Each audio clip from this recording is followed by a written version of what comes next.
and tropical fruit.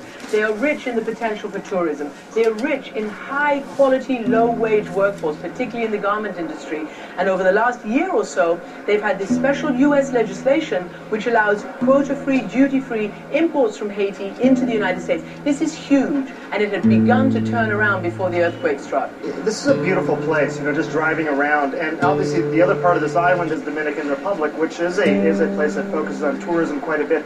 Why has Haiti found itself in this position? A lot of it has been leadership.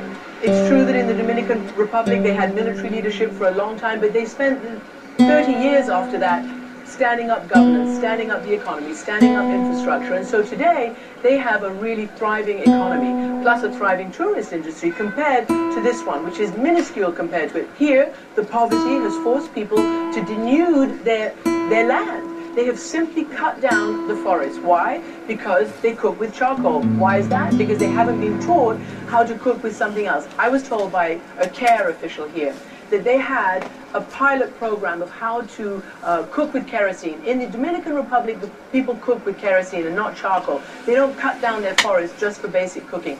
Here it was moving. They were educating people how to do that, and then the funding dried up.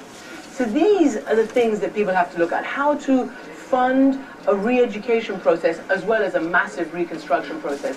The Prime Minister here told me that it would take 4 years just to get Haiti back to where it was an hour before the earthquake struck. It would take 4 years just to get Haiti back to where it was before the earthquake struck. What is the obligation of the United States or That's other what the countries Prime Minister doing all this? told her. You know, Sanjay, you work in the field of human endeavor, and you work in the field of human health. To the way it was. There is a massive injustice, Before the a massive blow of earthquake injustice struck. to having the world's richest nation sit on the doorstep of the world's poorest. Just And whether it's for moral reasons or pragmatic reasons, I think many are beginning to accept that the United States and the rest of the global community have a responsibility here. Pragmatic, by that I mean, so that they don't have untold numbers of aliens, illegal aliens who want to get to the United States. So stand this country up. The Obama administration has been working for the last year to try to do that. President Clinton, the former president, has been having a huge role in trying to get it up in terms of commerce, economy, and infrastructure.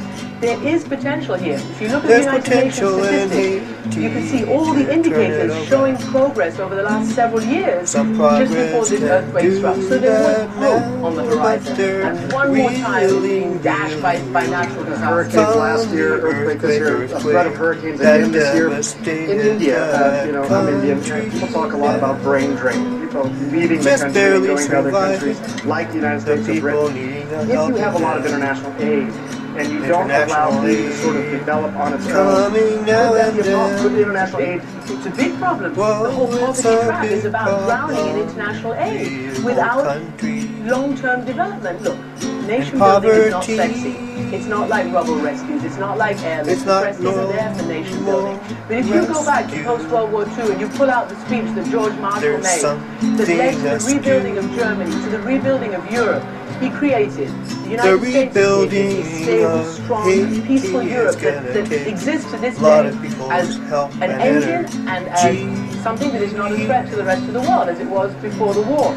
This is the model. And I think leaders today have to decide, are they going to keep throwing good money after bad in just intermittent disaster focus, or whether it's Afghanistan, whether it's Yemen, whether it's Haiti, are they going to take the bull by the horns and really invest in something that will enable them to stand on their own 2 feet? And that's what the Haitians want more than anything. Fascinating.